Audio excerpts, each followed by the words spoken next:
Muy bien, estamos en nuestra nueva serie en el libro de los Hechos. Hemos titulado esta serie Enviados, ¿verdad? Porque lo que queremos hacer a través de esta serie es retomar la visión que el Señor Jesucristo dejó a sus discípulos, luego apóstoles, para la misión de la iglesia. El Señor Jesucristo vino a la tierra, vivió aquí en la tierra durante 32 años, predicó, preparó a un grupo de personas. Y luego al irse Él de nuevo al cielo después de su resurrección, Él les dio una comisión a ellos como grupo y a cada uno como individuo de ir a predicar el Evangelio a toda criatura.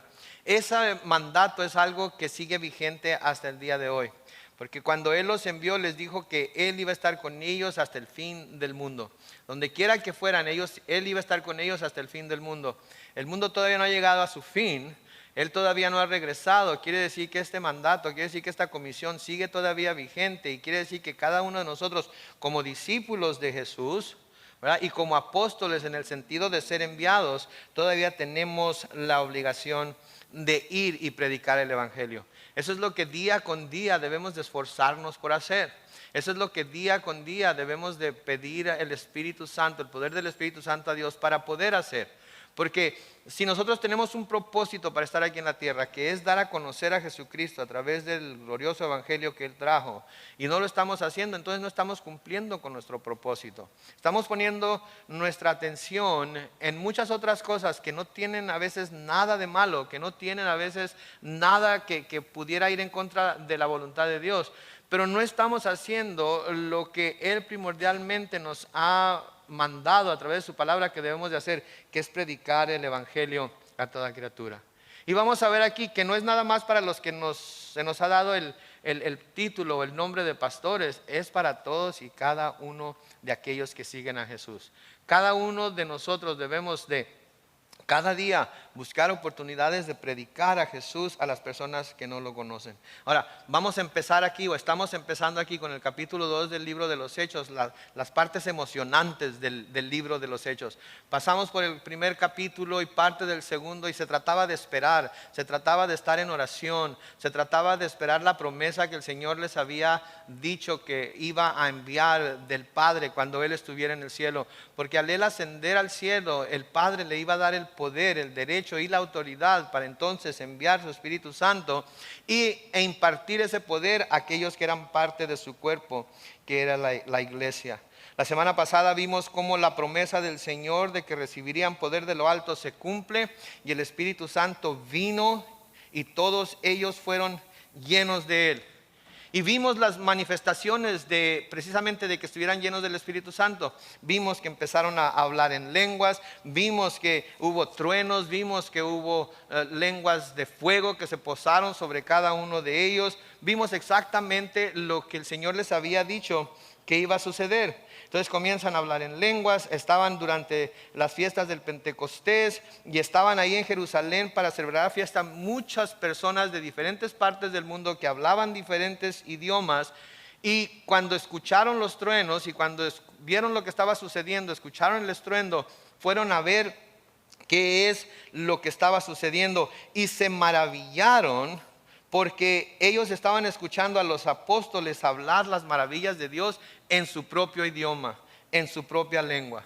Pero, como suele suceder, cuando Dios se mueve, cuando las personas queremos llevar el mensaje de Dios, se nos dice en el versículo 12, al oír esto, todos los que estaban ahí, no, ese no es el versículo que quería leer.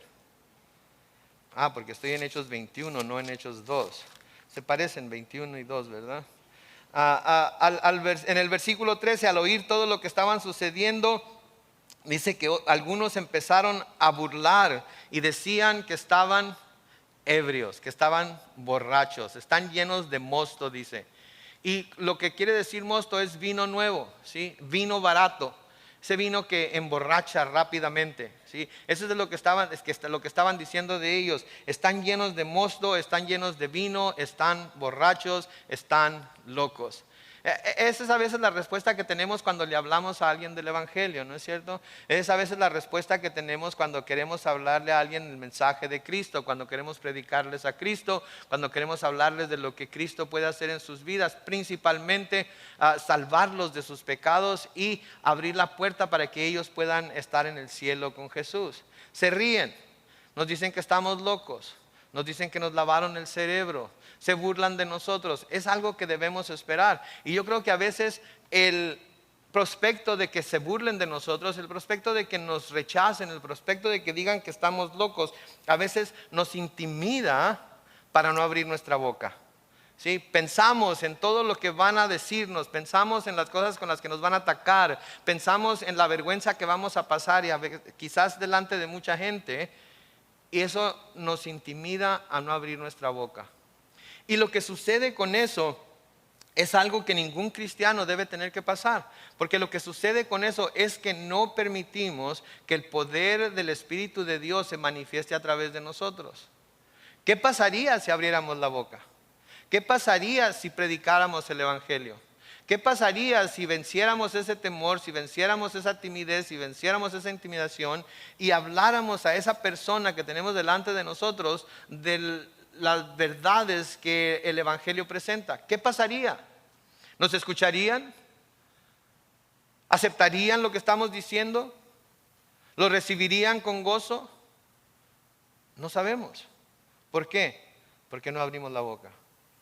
Nos irán a rechazar, se irán a burlar como estos hombres de los apóstoles, nos irán a correr a pedradas.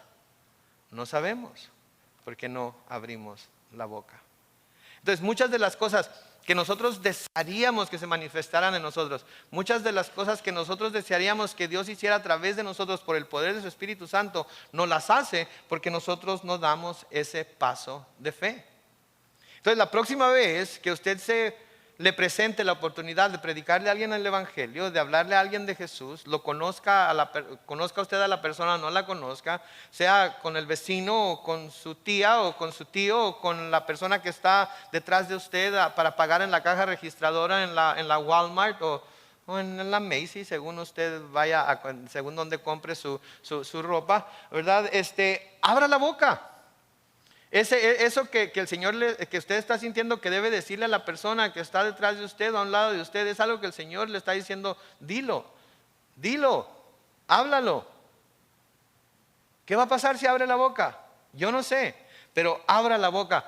Aquí vamos a ver que después de que el Espíritu Santo vino y llenó a los apóstoles, lo primero que hicieron fue abrir la boca. Y fueron todos. Porque todos estaban ahí en donde se encontraban, en el aposento alto, y todos fueron señalados como aquellos de quienes los que estaban en Jerusalén estaban recibiendo el mensaje de Cristo, estaban recibiendo el mensaje de las maravillas que Dios estaba haciendo. Ahora, en el versículo 14 comenzamos hoy, cuando empiezan a criticarlos y a decir que están borrachos o llenos de vino. Noten lo que hace Pedro. En Hechos 2, comenzando en el versículo 14. Entonces Pedro se puso de pie, junto con los otros 11, y con potente voz dijo: varones judíos y ustedes habitantes todos de Jerusalén, sepan esto y entiendan bien mis palabras. Noten que se puso Pedro de pie y estaban todos los demás ahí con él. Y dice que habló con voz potente. ¿Sí?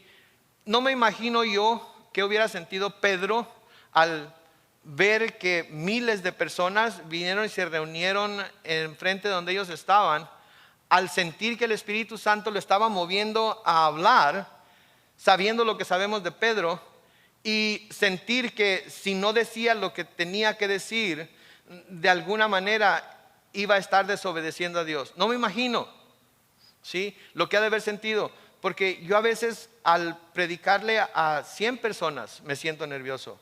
Yo a veces para hablarle a la persona que está enfrente de mí acerca de Cristo me pongo nervioso. ¿Sí? Entonces no me imagino lo que Pedro, de nuevo, sabiendo lo que sabíamos de él, ha de haber sentido cuando tenía millares de personas delante de él para predicarles el Evangelio. Y noten que cuando Pedro se pone de pie para hablar, todos los demás se ponen de pie para hablar. Todos los demás, de nuevo, necesito que ustedes se den cuenta que no es nada más el líder, ¿sí?, al que Dios llama, es el líder y todos los seguidores de él. En este caso, nosotros somos todos seguidores de Cristo. Y sí, su servidor es el pastor aquí en esta congregación. Pero el Señor no me está llamando a mí a predicar el Evangelio, el Señor nos está llamando a todos a predicar el Evangelio. Ahora, noten algo que sucede aquí. Cuando Pedro se pone de pie para hablar, las lenguas cesaron. Dejaron de hablar en lenguas, ya no estaban hablando en lenguas. Empieza la predicación y por lo que vemos en las escrituras, el lenguaje con el que Pedro empezó a predicar fue en el griego. Fue en el griego que se conocía en ese tiempo. No muy bueno el griego, ¿sí? No muy bueno la manera de pronunciar de Pedro, pero empiezan a hablar en una lengua que todos podían entender porque ese era el lenguaje universal. Aparte de que todos los que estaban ahí de alguna manera eran descendientes de judíos y sabían también la lengua de los judíos. Miren lo que Pedro hace. Se pone de pie y habla con una voz fuerte, con una voz potente, ¿sí? Y tenemos que acordarnos de lo que sabemos de Pedro.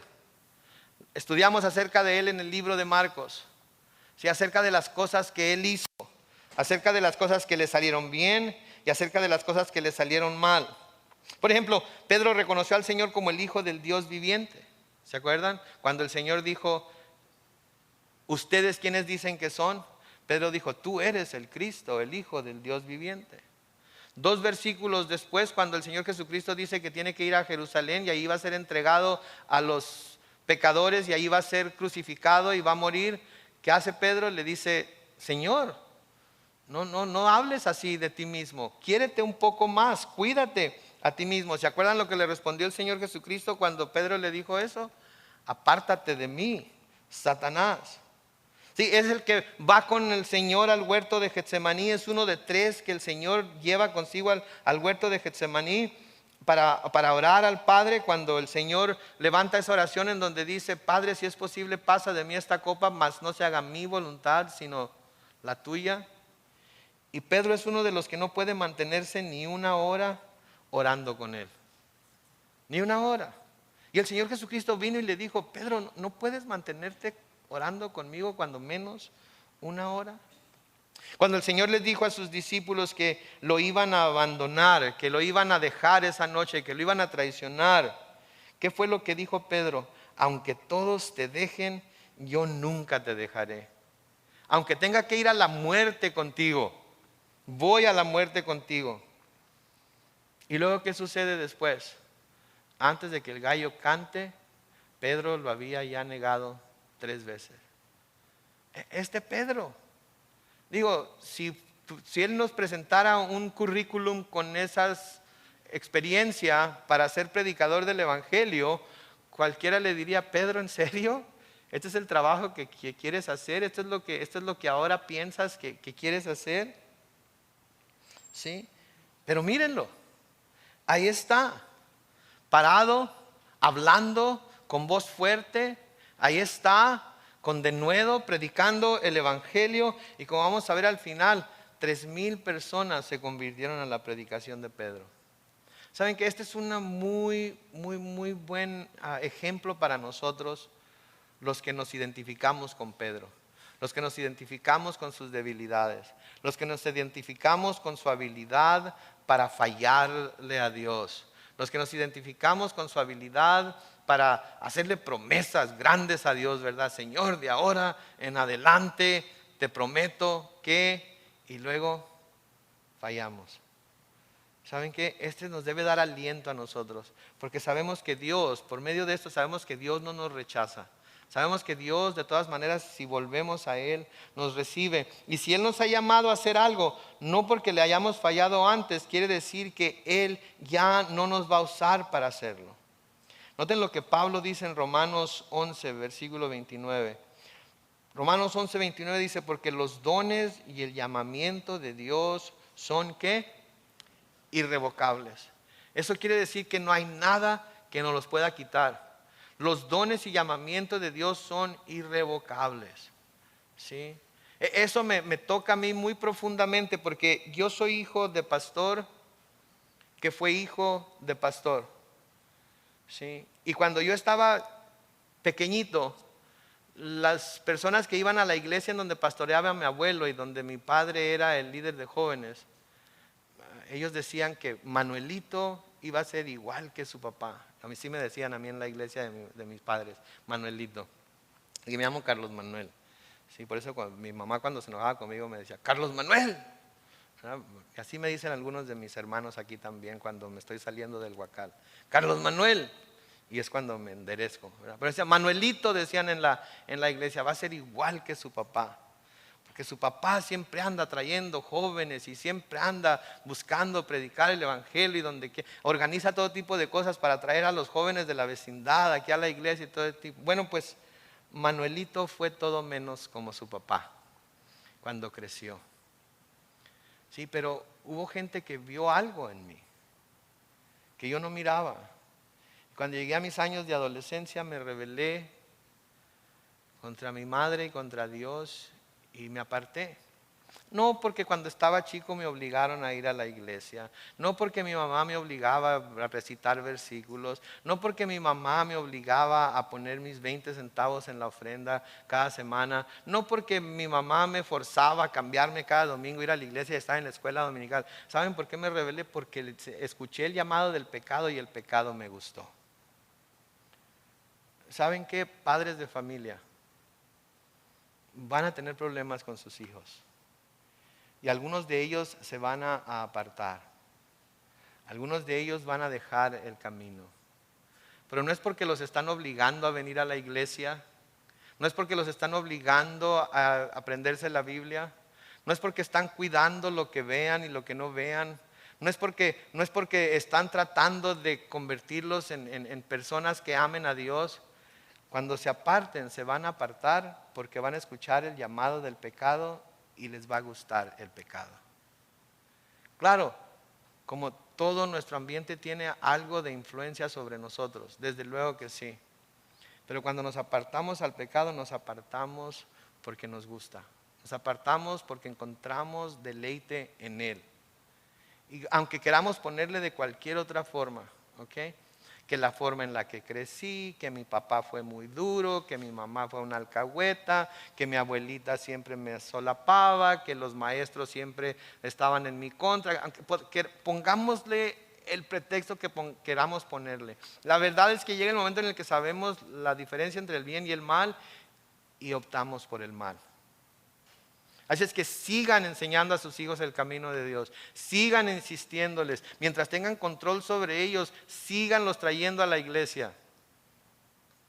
Y nunca los castiguen con, si te portas mal, no vas a ir a la iglesia. No, si te portas mal, te voy a llevar y te voy a dejar ahí una semana para ver si te pueden meter algo bueno en la cabeza y en el corazón. ¿Sí? Pero ¿saben qué? Como dice Pablo en Romanos, los dones y el llamamiento de Dios son irrevocables. Si Dios tiene dones para nosotros y Dios nos ha llamado, no importa qué suceda, nadie nos puede quitar esos dones y nadie va a poder revocarlos. ¿Sí? Entonces tenemos nosotros que saber que aun cuando nos hayamos apartado, quizás usted tiene la misma historia que yo, quizás usted nació en un hogar cristiano, se apartó por mucho tiempo, ha vuelto a sus caminos, a los caminos de Dios.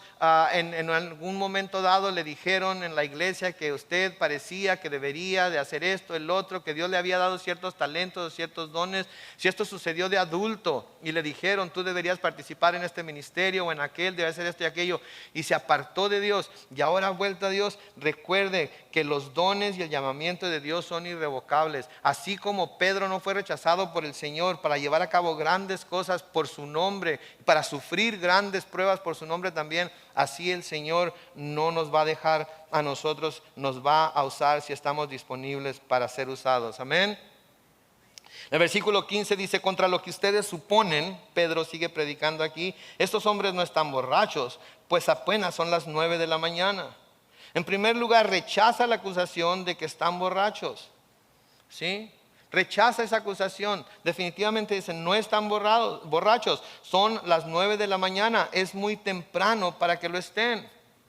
Sí, quizás en su Biblia diga la hora tercera. La hora tercera era la de la oración, de manera que todos los que estaban en Jerusalén en ese momento estaban en el templo orando, y si ellos no había tiendas abiertas, no había nada abierto porque era un día de fiesta, entonces no podían haber ellos estado borrachos por vino que compraron, especialmente cuando dice es vino nuevo. Sí, era muy temprano. Ahora, una nota aquí. La Biblia no dice que pareciera que estaban ebrios o borrachos, sino que los vieron los acusaron de estarlo. Ahora, ¿por qué digo eso? Porque hay quienes usan este pasaje para promover prácticas como el andar borrachos en el Espíritu, y para decir que cuando el Espíritu Santo viene sobre las personas pierden todo control. Y eso es lo que sucede cuando estas personas están llenas del Espíritu y se andan cayendo y se andan tambaleando y rodando en el suelo y ladrando y corriendo por el templo y hablando en todo tipo de lenguas y cosas así. Dicen, no, es que estamos llenos del Espíritu, estamos borrachos en el Espíritu y perdemos todo control, y por eso hacemos lo que hacemos. O sea, noten por favor muy claramente que no parecía que estaban borrachos. Los que los escucharon los acusaron de estar borrachos. Dos cosas muy diferentes. Entonces, cuando alguien les pregunte, oye, ¿tú nunca te has emborrachado en el Espíritu? No, me he emborrachado con tecate, con tequila, con muchas, pero no con el Espíritu Santo. El Espíritu Santo no nos hace perder el control. El Espíritu Santo no nos hace cambiarnos de nombre. El Espíritu Santo no nos hace hacer cosas que son indecorosas. El Espíritu Santo nos llena del poder de Dios para poder llevar a cabo las obras de Dios. De nuevo, Pablo en 2 de Timoteo 1:7 dice, porque no nos ha dado Dios un espíritu de cobardía, sino de poder, de amor. ¿Y qué dice ahí lo último? De dominio propio. Quiere decir que nosotros nunca perdemos el control sobre nosotros mismos.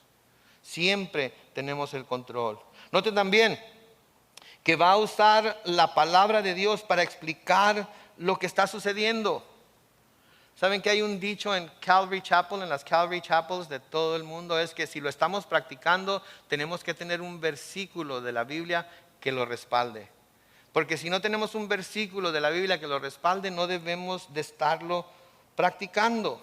Es muy importante reconocer que desde sus principios la iglesia ha sido establecida sobre la piedra angular que fue Jesucristo, como vamos a ver más adelante, y sus enseñanzas. Pero no solo las enseñanzas que vino a traer durante su ministerio terrenal, sino todo lo que está escrito en la palabra de Dios. Jesucristo constantemente citó el Antiguo Testamento para dar validez a lo que estaba diciendo. ¿Sí? Y Pedro aquí también va a citar 3 pasajes del Antiguo Testamento para explicar lo que está sucediendo, para que estas personas que los están acusando de estar ebrios se den cuenta de que lo que está pasando viene de parte de Dios. Una de las cosas más importantes para la iglesia es que sus enseñanzas siempre sean de acuerdo a la palabra de Dios.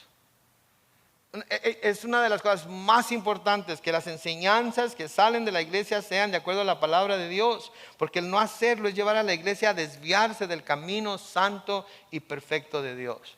Por eso estamos viendo tantas iglesias y muchas denominaciones muy principales denominaciones de Estados Unidos que están empezando no solamente a aceptar doctrinas de demonios, sino a aceptar enseñanzas que más bien son impuestas por la cultura que por la palabra de Dios. Tenemos iglesias que no predican en contra de la homosexualidad, sino que la reciben como un estilo de vida alterno, el cual no debe de hablarse en contra de ellos, sino que debe de celebrarse. ¿Sí? Tenemos iglesias que ahora están aceptando no solamente que que venga homosexuales a la iglesia, que nosotros aceptamos, no me vaya a malentender. Nosotros queremos que vengan homosexuales aquí a esta iglesia, así como queremos que vengan adúlteros, fornicarios, borrachos, mentirosos, peleoneros, maldicientes, etcétera, etcétera. ¿Por qué? Porque todos necesitamos escuchar el mensaje del evangelio. Todos necesitamos ser transformados. Pero no pondríamos a una persona que practica el estilo de vida de la homosexualidad como maestro de escuela dominical. No aceptaríamos que una persona con ese estilo de vida fuera líder de alabanza. No podríamos permitir que una persona con ese estilo de vida fuera un pastor o un líder. ¿Por qué? Porque tampoco permitiríamos que un pastor, ¿sí?, que constantemente se está emborrachando, siga fungiendo como pastor. Como no permitiríamos que un pastor sorprendido en adulterio siga fungiendo como pastor. Como no permitiríamos que un pastor que practica la fornicación siguiera fungiendo como pastor. No es porque sean homosexuales, no. Es porque Dios ha estipulado en su palabra las personas que pueden y no ejercer la oficina o el oficio de pastor o de anciano o de cualquier otro oficio de la iglesia. Entonces las iglesias han perdido su camino porque no predican de acuerdo a la palabra de Dios. Hay una iglesia muy grande en el norte de Estados Unidos, noroeste de Estados Unidos, en Oregon, que acaba de decir, hey, la homosexualidad está bien y no hay ninguna razón por la cual no pueda haber líderes y pastores homosexuales, y es parte de una iglesia local que aún no se ha declarado ni a favor ni en contra de lo que están haciendo allá. Están en silencio. No han hablado, al menos yo no he visto, yo no he leído, yo no he escuchado nada que digan la iglesia fulana de tal ha desconocido a su iglesia en Oregon por las nuevas doctrinas que han adoptado. No lo he visto. ¿Y saben por qué? Porque han perdido el camino por no seguir la palabra de Dios. Yo quiero decirle algo. Si alguna vez usted escucha que detrás de este púlpito se le predica algo que no es la palabra de Dios, ya no vuelva. Ya no vuelva. Busque una iglesia en donde se le predique la palabra de Dios. Pero si lo que se le predica de detrás de este púlpito es la palabra de Dios, vuelva, aunque de vez en cuando se sienta ofendido por lo que la palabra de Dios dice. Porque la palabra de Dios es una espada de dos filos, ¿sí?, que atraviesa nuestro corazón, llega hasta lo más profundo de nuestro ser, descubre las intenciones del corazón, y es la palabra de Dios la que nos hace ver esas cosas. No yo no tengo ningún poder sobrenatural para conocer la vida privada de ninguno de ustedes.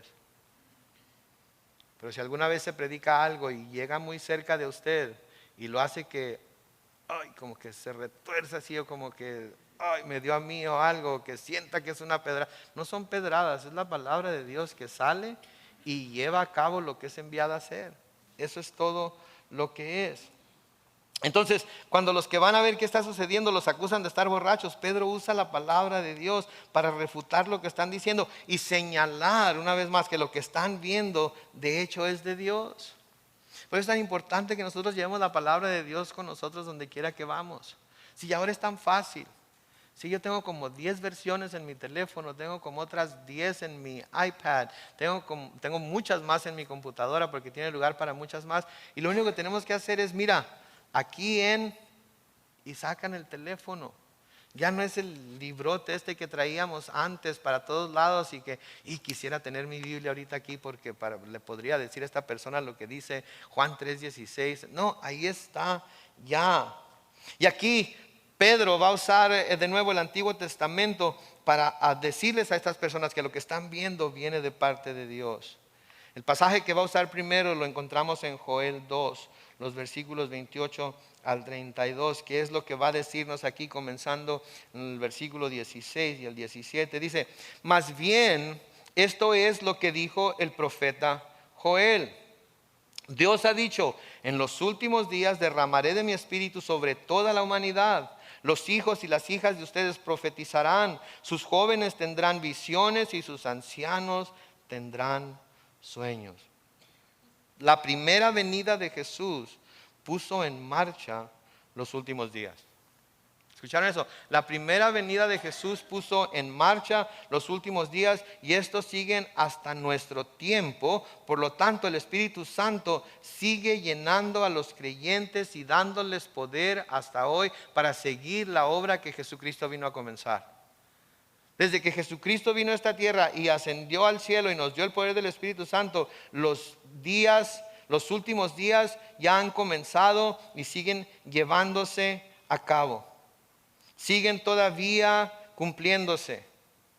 Siguen todavía vigentes. Y nosotros estamos siendo parte de esos últimos días. Ahora, quizás algunos digan, bueno, pero cuando hablamos de últimos, ¿qué no quiere decir que tienen que llegar a su fin? Pues sí, quiere decir que tienen que llegar a su fin. Entonces, ¿por qué el Señor no los ha hecho llegar a su fin todavía? Porque el Señor es paciente. Porque el Señor es misericordioso. Si llegaran los días a su fin hoy, ¿cuántos de nuestros familiares se quedarían atrás o se irían al infierno? Nuestros hijos quizás. Nuestros nietos quizás, bueno, los que tienen nietos, yo todavía no tengo nietos, pero menos no que sepa, pero los nietos, los sobrinos, los tíos, los hermanos carnales, los padres quizás. Si llegara hoy al fin del mundo, ¿cuántos de ellos se quedarían? Entonces, qué bueno que Dios fue paciente con nosotros, ¿no es cierto? ¿Quién de aquí ha sido salvo desde 1970? ¿Qué tal si el Señor hubiera venido en 1970? ¿Cuántos de nosotros somos salvos desde 1980? Uno. Nada más una persona se hubiera ido si el Señor hubiera venido en 1980. ¿Cuántos fueron salvos en el 2014? Ok, ¿cuántos fueron salvos ya para el 2014?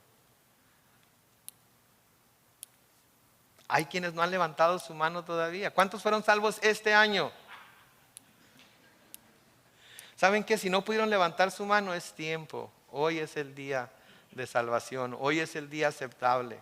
Hoy tienen que ser salvos, porque ¿qué si hoy es el último día? ¿Sí? Entonces siguen todavía los días, los últimos días. Y cuando habla de la humanidad, no quiere decir aquí que va a derramar de su espíritu sobre creyentes e incrédulos por igual, sino que está diciendo aquí que de los que sean salvos no va a haber acepción de personas. Todo el que sea salvo va a recibir el Espíritu Santo de Dios. No hay uno solo que no vaya a recibir el Espíritu Santo de Dios. ¿Sí? Entonces, no quiere decir aquí que va a derramarlo sobre toda la humanidad. No le hace quienes sean, no le hace si creen o no creen. No, lo que quiere decir es que de todos los que sean creyentes, no importa cuál sea su trasfondo familiar, no importa de qué nacionalidad, no importa cuál sea su estado social, no importa nada. Todos los que crean en Él van a recibir el Espíritu Santo. Y esto fue el énfasis del Pentecostés. La venida del Espíritu Santo, porque bajo el antiguo pacto, en el Antiguo Testamento, el Espíritu Santo solamente descendía o ungía a ciertas personas y por cierto tiempo, solamente para propósitos específicos. Pero ahora bajo el nuevo pacto, ahora en el Nuevo Testamento, el derrame del Espíritu Santo es para todo aquel que invoque el nombre del Señor, aun si son siervos o siervas. No importa qué tan ricos, qué tan pobres, no importa de qué nación vengan, no importa de qué parte de la sociedad, todos bajo el nuevo pacto, todo el que cree recibe el Espíritu Santo. Sí, en el Antiguo Testamento no había provisión ni promesa de una presencia permanente del Espíritu Santo en las vidas de cualquier santo del Antiguo Testamento. Pero esto cambia en el Nuevo Testamento. Y todos los que estamos aquí, que somos creyentes, tenemos el Espíritu Santo de Dios en nosotros. Todos y cada uno de nosotros. Así es que no tenemos por qué caminar derrotados, no tenemos por qué caminar siempre siendo presionados por el pecado, no tenemos que caminar siempre todos tímidos y miedosos de lo que el mundo nos puede hacer. El poder del Espíritu Santo está en nosotros. Versículo 18 de Hechos 2 dice: en esos días derramaré mi espíritu sobre mis siervos y mis siervas, y también profetizarán. Noten, siervos y siervas, hombres y mujeres. ¿Sí? Hay religiones que tienen los dones espirituales, hay religiones que tienen las bendiciones espirituales solamente para los hombres, solamente para los varones. solamente para aquellos que tienen algún estatus o algo en la organización. Pero en verdad el Espíritu Santo va a venir sobre siervos y siervas, hombres y mujeres, porque delante de Dios no hay hombre ni mujer, esclavo ni libre, bárbaro o judío, todos son iguales delante de Dios. Versículo 19 dice: haré prodigios en el cielo y en la tierra se verán señales de sangre, de fuego y de vapor de humo. El sol se oscurecerá, la luna se pondrá roja como sangre antes de que llegue el día del Señor y se muestre en toda su grandeza. Y todo el que invoque el nombre del Señor, ¿será qué? Será salvo. O sea, todas esas señales de las cuales el Señor habló, no solamente están hablando de los últimos días en los que Él vivió, en los últimos días en los que los apóstoles vivieron, en los últimos días en los que nosotros estamos viviendo, sino que está hablando hasta los últimos días antes de la venida del Señor. Algunas de estas cosas ya sucedieron, algunas de estas cosas las estamos viendo desenvolverse delante de nuestros mismos ojos ahorita. ¿Sí? Hablan mucho de las lunas de sangre, ¿no es cierto? Se ha oído hablar mucho de las lunas de sangre y que va a haber 4 este año y que la venida del Señor está muy cerca y quién sabe qué y quién sabe cuánto. ¿Saben que cuando hablen de eso, cuando escuchen de eso, no debe llenarse su corazón de temor? Lo primero que debe de pasar es que debe darse cuenta que la Biblia ya dijo que eso iba a suceder. ¿Sí? Y si Jesús está en nuestro corazón, Él es nuestro Salvador y el Espíritu Santo mora en nosotros, no tenemos por qué preocuparnos. ¿Irá a ser ya? ¿Irá a ser mañana? ¿Irá a ser hoy? Mañana va a ser el eclipse solar total en Europa. ¿Irá a causar una luna roja aquí? ¿Y qué tal si esa es la luna roja? Y ¿saben qué? Si estamos listos, que vengan todas las lunas rojas que quieran venir, amén. Pero si no es hoy, entonces tenemos trabajo que hacer todavía, ¿no es cierto? Entonces debemos salir a hacer lo que el Señor nos dice que debemos hacer. Pero noten algo aquí que dice: todo el que invoque el nombre del Señor será salvo. ¿Y saben lo que la palabra todo quiere decir? Todo. ¿Por qué les digo esto? Porque hay mucha gente que dice: no son todos, son nada más algunos.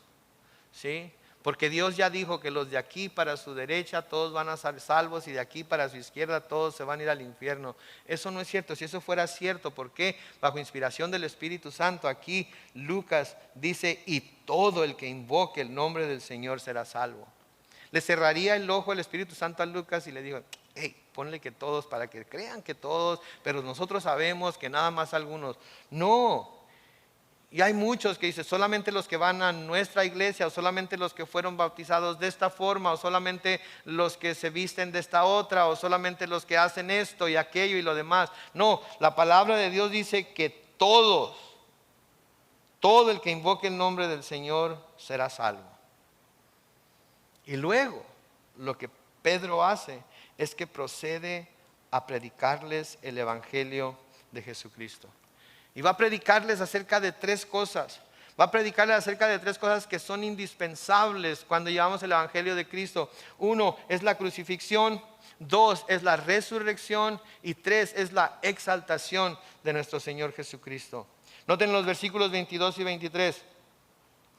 Varones israelitas, escuchen mis palabras. Jesús Nazareno, que fue el varón que Dios aprobó entre ustedes por las maravillas, prodigios y señales que hizo por medio de él, como ustedes mismos lo saben, fue entregado conforme al plan determinado y el conocimiento anticipado de Dios, y ustedes lo aprendieron y lo mataron por medio de hombres inicuos, crucificándolo.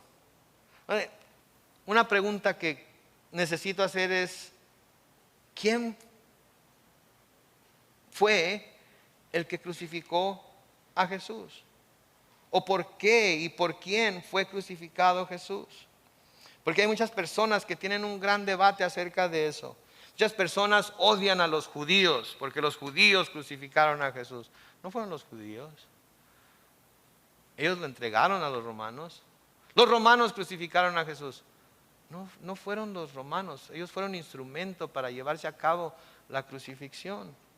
Pero noten lo que dice ahí en el versículo 23. Fue entregado conforme al plan determinado y el conocimiento anticipado de Dios. Por el terminado consejo y el conocimiento anticipado de Dios. ¿Qué nos dice eso? Que esto no fue algo de último momento. No fue una idea que Dios tuvo de repente. ¿Sí? Dios lo había planeado así. Y simplemente usó los instrumentos que tenía a su alcance para llevar a cabo lo que Él había planeado. Yo me imagino esa plática entre el Padre, el Hijo y el Espíritu Santo en la eternidad pasada, en donde el Padre le dice al Hijo que va a tener que ir a la tierra en su calidad de Dios para poder pagar por los pecados de la humanidad que Él mismo había creado y a quien ellos habían rechazado. Y me imagino al Hijo sometiéndose al Padre para cumplir con la voluntad de Él y yendo a entregar su vida. Porque saben que fue el Señor el que entregó su vida, no fueron los romanos quienes se la quitaron, no fueron los judíos quienes se la quitaron, Él mismo la entregó. Y la entregó con el conocimiento, y no solamente el conocimiento, sino el consentimiento de su Padre. En Juan capítulo 10, los versículos 14 y 15 dicen: yo soy el buen pastor. Yo conozco a mis ovejas y ellas me conocen a mí. Así como el Padre me conoce a mí y yo conozco al Padre. Y noten, dice, y yo pongo mi vida por las ovejas. Él lo hizo voluntariamente. Nadie lo forzó a hacerlo. De nuevo, los judíos y los romanos fueron instrumentos de Dios, pero Él decidió hacerlo. ¿Por qué? Por amor a nosotros. ¿Por qué? Porque no había otra manera de que nosotros pudiéramos ser salvos. No había otra manera de que la humanidad pudiera ser reconciliada con Dios, excepto por medio de un sacrificio perfecto y santo, que el único que podía hacer ese sacrificio era el Hijo de Dios.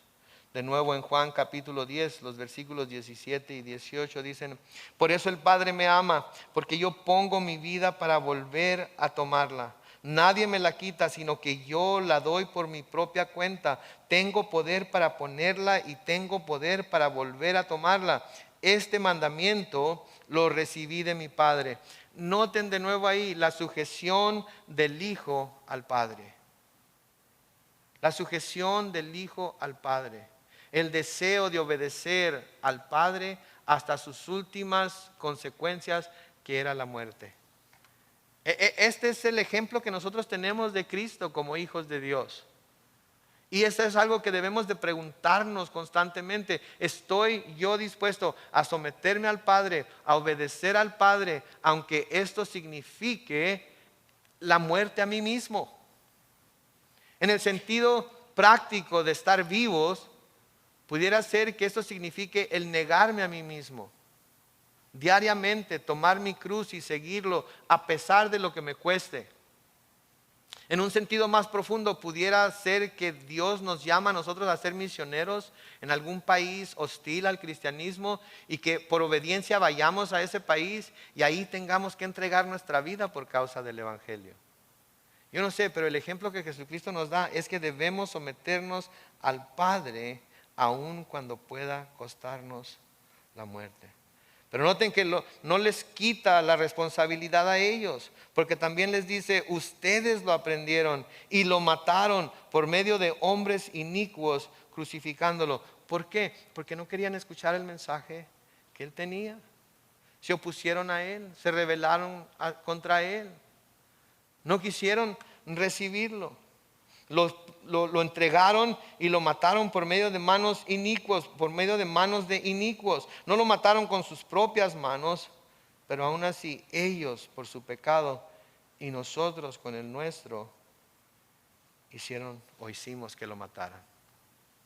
Si Él no hubiera muerto como murió, ninguno de nosotros pudiera ser salvo. Pero Él murió por esa razón precisamente. Si quieren buscar en Isaías 53, en su Biblia, Voy a leer Isaías 53, versículos 1 al 12. Y si quieren seguir conmigo, búsquenlo en su Biblia, si no, escuchen lo que voy a leer. Dice, ¿quién ha creído a nuestro anuncio? ¿En quién se ha manifestado el brazo del Señor? Crecerá ante él como un renuevo, como raíz en tierra seca. No tendrá una apariencia atractiva ni una hermosura impresionante. Lo veremos, pero sin atractivo alguno sin atractivo alguno para que más lo deseemos. Será despreciado y desechado por la humanidad entera. Será el hombre más sufrido, el más experimentado en sufrimiento. Y nosotros no le daremos la cara. Será menospreciado, no lo apreciaremos. Con todo, Él llevará sobre sí nuestros males y sufrirá nuestros dolores, mientras nosotros creeremos que Dios lo ha azotado, lo ha herido y humillado. Pero Él será herido por nuestros pecados, molido por nuestras rebeliones. Sobre Él vendrá el castigo de nuestra paz y por su llaga seremos sanados. Todos perderemos el rumbo como ovejas y cada uno tomará su propio camino, pero el Señor descargará sobre Él todo el peso de nuestros pecados. Se verá angustiado y afligido, dice el versículo 7, pero jamás emitirá una queja. Será llevado al matadero como un cordero y como oveja delante de sus trasquiladores se callará y no abrirá su boca. Sufrirá la cárcel, el juicio y la muerte. ¿Y quién entonces contará su historia si él será arrancado por completo de ese mundo de los vivientes y morirá por el pecado de mi pueblo? Se le dará sepultura con los impíos, morirá en compañía de los malhechores, a pesar de que nunca hizo violencia a nadie, ni jamás profirió una sola mentira. Pero el Señor le pareció bien quebrantarlo y hacerlo padecer. Cuando se haya presentado a sí mismo como ofrenda para la expiación del pecado, verá su descendencia, tendrá una larga vida y por medio de él se verá prosperada la voluntad del Señor. Verá el fruto de su propia aflicción y se dará por satisfecho. Mi siervo justo justificará a muchos por medio de su conocimiento y él mismo llevará las iniquidades de ellos. Por eso yo le daré parte con los grandes y él repartirá despojos con los fuertes, porque él derramará su vida hasta la muerte y será contado entre los pecadores. Llevará sobre sí mismo el pecado de muchos y orará a favor de los pecadores. ¿Se fijan? Esa fue la misión de Cristo. Esa fue la predicación de Pedro. Que se dieran cuenta ellos que sí, esto era ya con el previo consejo y consentimiento de Dios, pero que por ellos fue por la razón por la que Cristo murió. Y luego de predicarles acerca de la crucifixión, les predica también acerca de la resurrección en el versículo 24. Pero Dios lo levantó liberándolo de los lazos de la muerte, porque era imposible que la muerte lo venciera. Ahora la pregunta es, ¿quién resucitó a Jesús de entre los muertos? ¿Quién nos dice ahí Pedro? En el versículo 24, pero Dios lo levantó. Nos dice que Dios fue, ¿no es cierto? Fue Dios mismo el que lo levantó de los muertos. ¿Quién nos dice Jesús que lo levantó? ¿Se acuerdan de lo que leímos en Juan 10, 17 y 18? Por eso el Padre me ama, porque yo pongo mi vida, ¿para qué? Para volverla a tomar. Nadie me la quita, sino que yo la doy por mi propia cuenta. Tengo poder para ponerla. Y luego, ¿qué dice? Tengo poder para volverla a tomar. Este mandamiento lo recibí de mi Padre. Entonces, ¿quién lo resucitó? Dios. Y Jesús aquí está diciendo, en pocas palabras, que Él es Dios. Porque Él tiene tanto el poder para poner su vida como para volverla a tomar. ¿Saben que yo no entiendo cómo hay tantos grupos que dicen Jesús nunca dijo ser Dios? Jesús jamás reclamó ser Dios. ¿Saben? Ahí se está haciendo Jesús igual a Dios. Porque si la Biblia nos dice que Dios resucitó a Jesús, pero Jesús nos está diciendo que Él tiene el poder para volver a tomar su vida, quiere decir que Él es Dios. Y por eso podemos poner nuestra confianza en Él. Ahora, noten cómo Pedro usa las escrituras también para probar que lo que ellos conocían como su autoridad para creer en Dios, desde antes había estado señalando esto todo el tiempo, pero ellos no habían estado poniendo la debida atención a lo que las escrituras decían.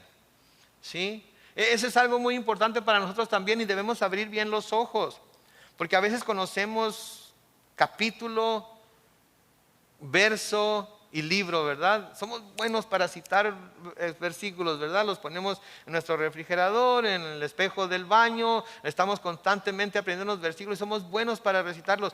Pero tenemos que poner atención a lo que están diciendo, porque al poner atención a lo que están diciendo, se abre nuestra mente y nuestro corazón para ver el mensaje sobrenatural de Dios. Aquí en los siguientes versículos, Pedro va a citar el Salmo 16, los versículos 8 al 11. Escuchen, comenzando en el versículo 25 del libro de los Hechos, capítulo 2. De él dice David: siempre veía al Señor ante mí. Cuando dice de él, está hablando de Jesús. Él está a mi derecha y nadie me perturbará. Por eso mi corazón se alegró y mi lengua cantó llena de gozo. Mi cuerpo descansará en la esperanza. Porque no dejará mi alma en el Hades, ni permitirá que tu santo se corrompa. Está hablando aquí de la muerte, está hablando de la tumba. Y noten que dice aquí David, proféticamente hablando, que no va a dejar su alma en el Hades, ni va a permitir que su cuerpo se corrompa, que llegue a la corrupción, que llegue a la putrefacción de su cuerpo. Versículo 28, me hiciste conocer los caminos de la vida y me llenarás de gozo con tu presencia. Varones hermanos, podemos afirmar sin temor a equivocarnos que nuestro patriarca David murió y fue sepultado y que hoy sabemos dónde está su sepulcro entre nosotros. En otras palabras, Pedro está diciendo, miren, David no pudo haber estado hablando de sí mismo porque nosotros sabemos en dónde está sepultado. Nosotros sabemos en dónde está su tumba. No puede entonces estar hablando de sí mismo, diciendo que no va a dejar su alma en el Hades y que no permitirá que él vea corrupción. Tenía que estar hablando de otro. Versículo 30. David era profeta y sabía que Dios le había jurado que de su linaje humano saldría el Cristo, que se sentaría en su trono. Esto lo vio antes de que sucediera y habló de la resurrección de Cristo y de que su alma no se quedaría en el Hades ni su cuerpo se corrompería. Pues a este Jesús Dios lo resucitó y de eso todos nosotros somos testigos. Se ve aquí Pedro cita los salmos, cita a David y dicen, miren, David escribió esto muchos años antes. Y no pudo haber estado hablando de sí mismo porque sabemos en dónde está su sepultura. Si vamos y la abrimos ahorita, su cuerpo va a estar ahí. Estaba hablando proféticamente de otra persona y de la persona que David estaba hablando era de Jesús. ¿Saben qué? A veces los profetas hablaban, pero no tenían idea de lo que estaban diciendo. A veces los profetas hablaban, pero no sabían que estaban hablando de algo que iba a suceder muchos años en el futuro. Pero inspirados por el Espíritu Santo lo escribieron, lo pusieron en las páginas de la Biblia para que nosotros nos demos cuenta que nada es coincidencia, que nada pasa simplemente por coincidencia, sino que Dios tiene el control sobre todas las cosas y que las cosas pasan cuando y como Él quiere. ¿Qué les dijo el Señor que iban a hacer una vez que viniera el Espíritu Santo sobre ellos y los llenara? Iban a ser sus testigos. Y esto es lo que están haciendo ahora. Están testificando de Él, están testificando de quién era Jesucristo. En tercer lugar, su exaltación. ¿Sí? Esta es la prueba de que Él era quien dijo ser. Todos sus planes de aquellos que querían deshacerse de Él y los planes de los enemigos de Cristo a través de todos los siglos de acabar con Él, de acabar con el movimiento que Él comenzó y con el camino que vino a enseñar, saben que hasta ahorita de nada ha servido. De nada ha servido. ¿Por qué? Porque aquí estamos nosotros siguiendo su camino. Aquí estamos nosotros tratando de seguir su ejemplo. Aquí estamos nosotros estudiando su palabra. Entonces los que lo quisieron destruir no hicieron nada. No pudieron, no lograron tener la victoria. ¿Sí? El camino que Cristo vino a enseñar sigue todavía. Hay millones y millones de personas que lo han seguido desde que Él ascendió al cielo. Y millones lo siguen ahorita. Y millones lo van a seguir si Él retrasa su venida un poco más. ¿Sí? Versículo 33, noten que dice: y como Él fue exaltado por la diestra de Dios, recibió del Padre la promesa del Espíritu Santo y ha derramado esto ahora, que ahora están viendo y oyendo. Versículos 34 y 35, Pedro va a citar el Salmo 110, versículo 1, en donde dice: David mismo no subió a los cielos, pero sí dice: dijo el Señor a mi Señor, siéntate a mi derecha hasta que yo ponga tus enemigos por estrado de tus pies. Fíjense, David no subió a los cielos, sin embargo está aquí profetizando que Dios, el Padre, le dijo a Dios, el Hijo: siéntate a mi diestra hasta que pongas tus enemigos por estrado de tus pies. ¿Qué es lo que nos dice la palabra de Dios que Jesús hizo? Cuando ascendió y se sentó a la diestra del poder, a la diestra de Dios el Padre. Y ahí está ahorita intercediendo por nosotros. Y luego noten lo que dice el versículo 35: hasta que yo ponga tus enemigos por estrado de tus pies. Todavía no ha sucedido eso, ¿verdad? Todavía vemos a gente que habla en contra de Cristo y no le pasa nada. Todavía vemos a gente que se burla de Cristo y no parece ser que nada suceda. Sí, todavía vemos a gente que ridiculiza la iglesia, ataca a la iglesia, ataca a los cristianos, y no parece que a Dios le importe. No parece que Dios esté haciendo nada. No parece que Cristo quiera hacer nada. Pero ¿saben qué? De nuevo, lo que pasa es que Cristo es un Dios lleno de compasión, de amor y de misericordia. Y aquellos que mueran por defender su fe o por seguirlo a Él, van a ir directamente al cielo. Si Él se deshiciera de toda persona mala en el mundo ahorita y la mandara al infierno, de nuevo, ¿cuántas personas que conocemos nosotros se irían al infierno? Tenemos que pensar en eso antes de pedir justicia, porque muchos cristianos, cuando escuchamos esto: siéntate a mi diestra hasta que ponga tus enemigos por estrado de tus pies, a menudo exclamamos: amén. Sí, Señor, ven y acaba con todos ellos, arrasa con todos, échalos al infierno, ya ahorita, ya no les tengas más compasión, ya acaba con toda esta maldad. Pero saben que sí, en nuestro corazón debemos de desear ese día, sí, en nuestro corazón debemos anhelar ese día, pero también esto debería de compungir nuestro corazón al pensar que todos aquellos que ahorita se encuentran sin Jesús, si el Señor hiciera esto hoy, se irían al infierno porque serían encontrados como enemigos de Jesús. Y eso es en lo que debemos pensar nosotros. Y este conocimiento nos debería llevar a caer de rodillas y pedirle al Señor que nos dé el amor y el valor que necesitamos tener para seguir predicando el Evangelio a estas personas mientras haya tiempo. ¿Sí? Amor primero, porque si amamos a alguien vamos a tratar de evitar que se vaya al infierno, ¿no es cierto? Vamos a hacer todo lo posible porque no se vaya al infierno.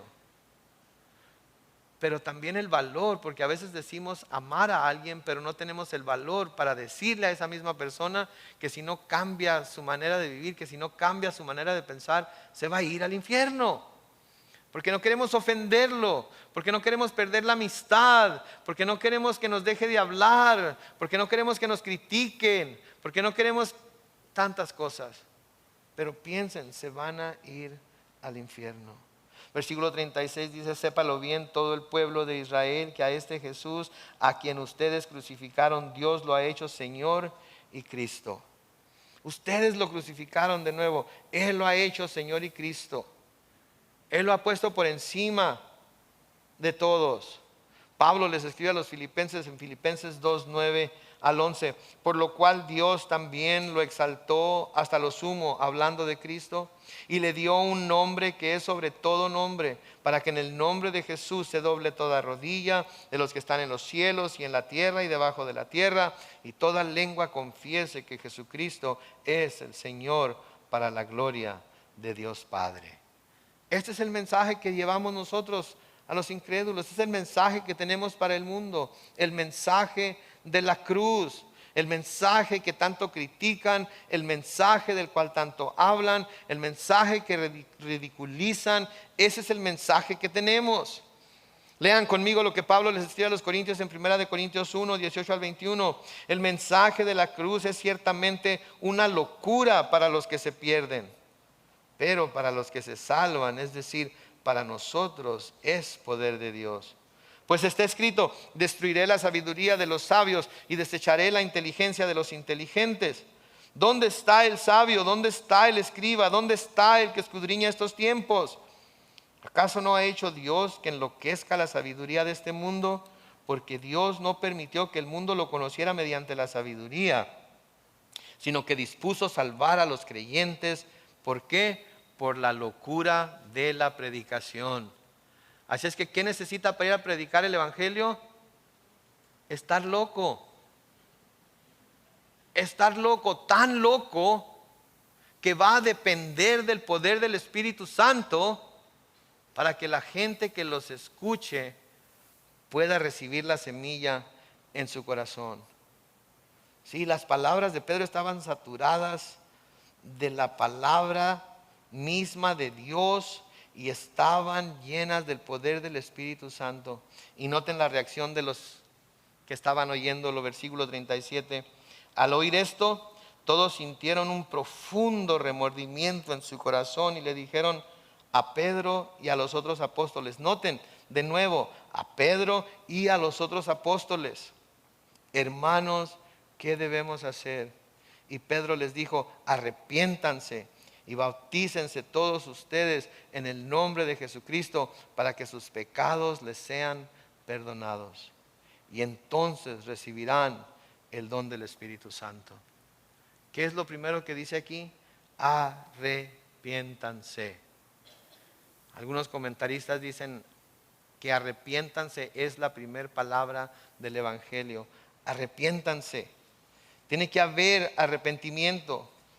Los profetas, Juan el Bautista, Mateo 3:2 dice: arrepiéntanse porque el reino de los cielos se ha acercado. Jesús en Lucas 13:3 dice: y si ustedes no se arrepienten, también morirán. Los apóstoles aquí en este pasaje y en Hechos 3, versículos 19 y 20 dicen: por lo tanto, arrepiéntanse y vuélvanse a Dios para que sus pecados les sean perdonados y Dios haga venir sobre ustedes tiempos de alivio y les envíe a Cristo Jesús, que ya les fue anunciado. Todos exhortaron y nos siguen exhortando a que nos arrepintamos. ¿Sí? Tiene que haber arrepentimiento. Y noten, el arrepentimiento el arrepentimiento, déjenme, ¿cómo lo digo?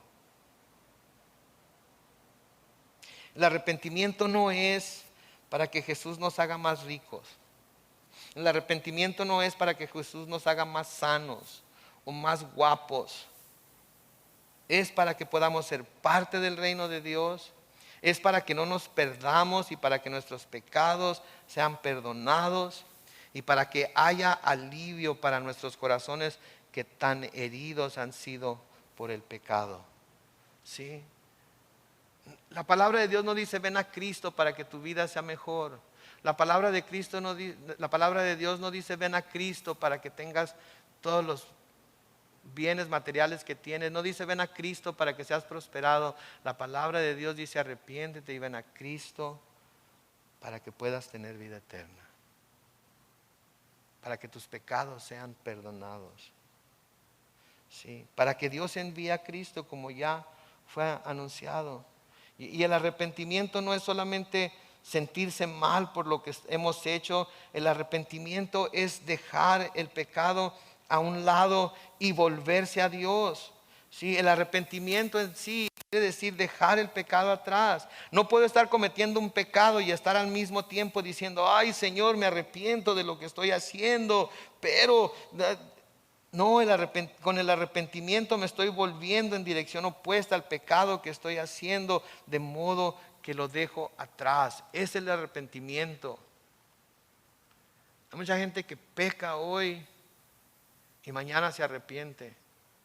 Y al siguiente día vuelve a ese mismo pecado y mañana se arrepiente. No, ese no es el arrepentimiento bíblico. El arrepentimiento bíblico es aquel que se da cuenta de que está ofendiendo a Dios y deja ese pecado.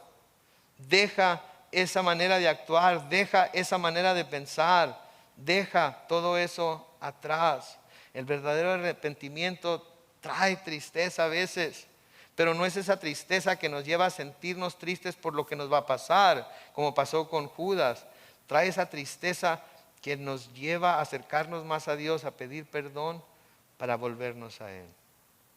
Pablo les escribe a los Corintios en 2 de Corintios capítulo 7, hablando de la carta que les envió. Les dice en un punto de la carta que él se alegra de que se hayan entristecido. Dice ahí, y no me alegro, y no porque ustedes se hayan entristecido, sino porque esa tristeza los llevó ¿a qué? Al arrepentimiento. Ustedes fueron entristecidos conforme a la voluntad de Dios, de modo que nada fueron perjudicados por parte de nosotros. La tristeza que proviene de Dios produce arrepentimiento para salvación, y de esta no hay que arrepentirse, pero la tristeza que proviene del mundo produce muerte. ¿Qué tiene que haber entonces primero? Arrepentimiento. Esa decisión de hacer a un lado, dejar atrás, no volver a nuestro pecado. Ahora, lo que sigue ahí dice: bautícese cada uno en el nombre de Jesucristo. Esa parte la vamos a dejar para la semana que entra, porque hay muchos que dicen que si no se bautizan las personas, no son salvas, que el bautismo es necesario para la salvación. Y la semana que entra, mismo tiempo, mismo canal, vamos a ver si esto es cierto. Lo que sí es esencial para ser salvo es arrepentirse. Arrepentirse. Si el bautismo fuera necesario para la salvación, no dejaría el estudio donde estamos ahorita, hablaría del bautismo. Pero porque sé que el bautismo no es necesario para la salvación, pero el arrepentimiento sí, por eso me quedo ahí en el arrepentimiento. Así es que si hoy hay necesidad de arrepentirse y volverse a Dios, por favor, no deje que este día pase sin hacerlo. Amén.